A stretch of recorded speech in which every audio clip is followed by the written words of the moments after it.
মুখলধাৰ বৰষুণৰ তাণ্ডৱ ৰাজ্যৰ ভিন্ন প্ৰান্তত ইতিমধ্যে বানে লৈছে সংহাৰী ৰূপ নেৰানেপেৰা বৰষুণৰ ক্ৰমাৎ জটিল নগাঁৱৰ বান পৰিস্থিতি বিপদসীমাৰ ওপৰেৰে অতিক্ৰম কৰিছে কপিলী নৈৰ জলস্তৰ এই বিষয় সন্দৰ্ভত জনাই যাম সবিশেষ ৰাজ্যত অব্যাহত মুখলধাৰ বৰষুণৰ তাণ্ডৱ ৰাজ্যৰ ভিন্ন প্ৰান্তত বানৰ সংহাৰী ৰূপ নেৰানেপেৰা বৰষুণৰ ক্ৰমাৎ জটিল নগাঁৱৰ বান পৰিস্থিতি বিপদসীমাৰ ওপৰেৰে অতিক্ৰম কপিলী নৈৰ জলস্তৰ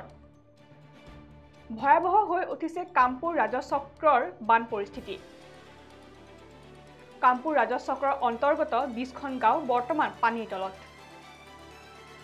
৫০০ হেক্টৰৰো অধিক কৃষিভূমিৰ ক্ষতিসাধন ইতিমধ্যে নিৰাপদ স্থানলৈ বানাক্ৰান্ত প্ৰেৰণ প্ৰশাসনৰ আৰু আমি যেহেতু জনাইছো যে ইতিমধ্যে বিগত কিছুদিনৰ পৰা ৰাজ্যত মুখলধাৰ বৰষুণৰ যি তাণ্ডৱ সেই তাণ্ডৱ বৰ্তমান সময়তো অব্যাহত আছে আৰু এই মুখলধাৰ বৰষুণৰ বাবে ৰাজ্যৰ ভিন্ন প্ৰান্তত এতিয়া বানে সংহাৰী ৰূপ ধাৰণ কৰা দেখিবলৈ পোৱা গৈছে বিশেষকৈ উজনি অসমৰ পৰা নামনি অসমলৈ সমগ্ৰ ৰাজ্যতে এতিয়া বানে সংহাৰী ৰূপ ধাৰণ কৰিছে আৰু ইতিমধ্যে নেৰানেপেৰা বৰষুণত ক্ৰমাৎ জটিল হৈ পৰিছে নগাঁৱৰ বান পৰিস্থিতি যিহেতু পূৰ্বৰ যি নেৰানেপেৰা বৰষুণ হৈছিলে কিছুদিন আগতে সেই বান পৰিস্থিতি মাৰ নাযাওঁতে এতিয়া যিহেতু এইকেইদিন পুনৰ নেৰানেপেৰা বৰষুণ ৰাজ্যত অব্যাহত আছে আৰু তাৰ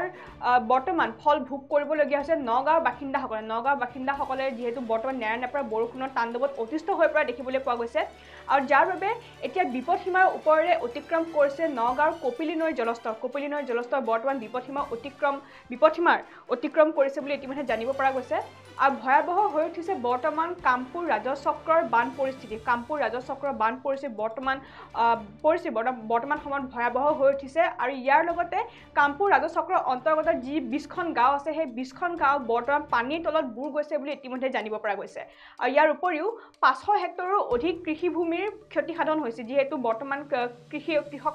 কৃষকসকলে ইতিমধ্যে কৃষি নিজৰ খেতিপথাৰসমূহত ধান চপোৱা দেখিবলৈ পোৱা যায় আৰু সেই সময়তে ৫০০ হেক্টৰৰো অধিক কৃষিভূমি বৰ্তমান এই বৰষুণৰ বাবে ক্ষতিসাধন হৈছে বুলি ইতিমধ্যে জানিব পৰা গৈছে আৰু ইতিমধ্যে নিৰাপদ স্থানলৈ প্ৰেৰণ কৰা হৈছে বানাক্ৰান্ত অৰ্থাৎ বন্যাক্ৰান্তসকলক ইতিমধ্যে নিৰাপদ স্থানলৈ প্ৰেৰণ কৰা হৈছে আৰু নগাঁও প্ৰশাসনে যিহেতু তেওঁলোকক ইতিমধ্যে নিৰাপদ স্থানলৈ প্ৰেৰণ কৰিছে বুলি ইতিমধ্যে জানিব পৰা গৈছে আৰু ইতিমধ্যে যিহেতু ৰাজ্যৰ বিভিন্ন প্ৰান্তত মুখলধাৰ বৰষুণ চলি আছে বিগত কিছুদিনৰ পৰা ৰাজ্যত অতিমাত্ৰা বৰষুণ হৈ থকা দেখিবলৈ পোৱা গৈছে আৰু আগন্তুক কেইটামান দিনলৈ এনেধৰণে বৰষুণৰ তাণ্ডৱ চলাই থাকিব বুলি ইতিমধ্যে বতৰ বিজ্ঞান কেন্দ্ৰৰ তৰফৰ পৰা সতৰ্কবাণী জাৰি কৰা হৈছে আৰু ইতিমধ্যে সমগ্ৰ অসমতে বৰ্তমান ৰেড এলাৰ্ট জাৰি কৰিছে বতৰ বিজ্ঞান কেন্দ্ৰৰ তৰফৰ পৰা কেইখনমান জিলাত হয়তো অৰেঞ্জ এলাৰ্ট জাৰি কৰিছে কেইখনমান জিলাত য়েল্লো এলাৰ্ট জাৰি কৰিছে কিন্তু বিশেষকৈ সমগ্ৰ অসমত এতিয়া ৰেড এলাৰ্ট জাৰি কৰিছে বতৰ বিজ্ঞান কেন্দ্ৰই অকল অসমেই নহয় উত্তৰ পূৰ্বাঞ্চলৰ সকলো ৰাজ্যতে ইতিমধ্যে কেইবাখনো ৰাজ্যৰ ইতিমধ্যে অনুযায়ী বৰষুণৰ অনুযায়ী ইতিমধ্যে অৰেঞ্জ এলাৰ্ট আৰু য়েল্লো এলাৰ্ট জাৰি কৰা দেখিবলৈ পোৱা গৈছে আৰু ইতিমধ্যে সমগ্ৰ ৰাজ্যতে এতিয়া ৰেড এলাৰ্ট জাৰি কৰিছে বতৰ বিজ্ঞান কেন্দ্ৰই আৰু প্ৰায় যিহেতু 4 দিন ধৰি নেৰানেপেৰা বৰষুণ অব্যাহত আছে আৰু সেই নেৰানেপেৰা বৰষুণৰ বাবে এতিয়া নগাঁও যি বান পৰিস্থিতি আছে সেই নগাঁও বান পৰিস্থিতি ক্ৰমাৎ জটিল হৈ পৰা দেখিবলৈ পোৱা গৈছে আৰু কপিলী নৈৰ জলস্তৰ বিপদসীমাৰ ওপৰেৰে বৈ থকাৰ সময়তে এতিয়া কামপুৰ ৰাজচক্ৰৰ অন্তৰ্গত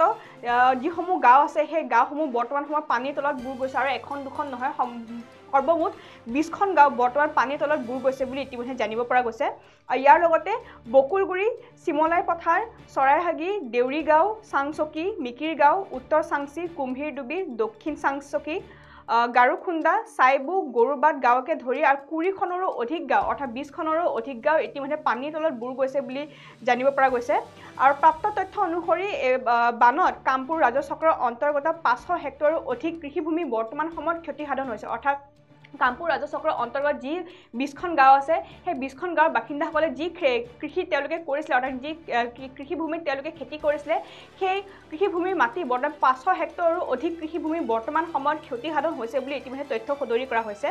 আৰু দ্বিতীয়টো বানৰ ফলত কামপুৰ চাংচকী হৈ পশ্চিম কাৰ্বি আংলঙলৈ যোৱা পথৰ যিসমূহ যাতায়াত ব্যৱস্থা আছে সেই যাতায়াত ব্যৱস্থাসমূহ বৰ্তমান সময়ত ব্যাহত হৈ পৰিছে আৰু ইতিমধ্যে প্ৰশাসনে বানাক্ৰান্তভাৱে আশ্ৰয় শিবিৰ স্থাপন কৰা নাই যদিও নিৰাপদ স্থানত থকা কিছু লোকক সাহায্য প্ৰদান কৰিছে বুলি ইতিমধ্যে তথ্য সদৰি কৰা হৈছে অৰ্থাৎ আশ্ৰয় শিবিৰ তেওঁলোকে বৰ্তমান সময়ত স্থাপন কৰা নাই কিন্তু নিৰাপদ স্থানলৈ ইতিমধ্যে বানাক্ৰান্তসকলক তেওঁলোকে প্ৰেৰণ কৰিছে নগাঁও জিলা প্ৰশাসনে ইতিমধ্যে তেওঁলোকক নিৰাপদ স্থানলৈ প্ৰেৰণ কৰিছে আৰু ইতিমধ্যে তেওঁলোকৰ যি যাৱতীয় বস্তুসমূহ আছে বা আৰ্থিক সাহায্য প্ৰদান কৰিছে বুলি ইতিমধ্যে তথ্য সদৰি কৰা হৈছে আৰু আমি পুনৰ জনাইছোঁ যে ৰাজ্যত বৰ্তমানো অব্যাহত আছে মুখলধাৰ বৰষুণৰ তাণ্ডৱ আৰু মুখলধাৰ বৰষুণৰ ইতিমধ্যে ত্ৰাহি মধুসূদন কৰিছে নগাঁৱৰ একাংশ জনতাই কিয়নো নগাঁৱত বৰ্তমান বানে সংহাৰী ৰূপ ধাৰণ কৰা দেখিবলৈ পোৱা গৈছে আৰু ইয়াৰ কাৰণ হৈছে কপিলী নৈৰ জলস্তৰ অৰ্থাৎ ক্ৰমাৎ দিনক দিনে বৃদ্ধি পাইছে কপিলী নৈৰ জলস্তৰ যিহেতু 4 দিন ধৰি নেৰানেপেৰা বৰষুণ হৈ আছে আৰু নেৰানেপেৰা বৰষুণৰ ফলত ইতিমধ্যে বিপদসীমা অতিক্ৰম কৰিছে কপিলী নৈৰ জলস্তৰে আৰু ইতিমধ্যে যাৰ বাবে এতিয়া হাৰাশাস্তি ভুগিবলগীয়া হৈছে সমগ্ৰ নগাঁওবাসীয়ে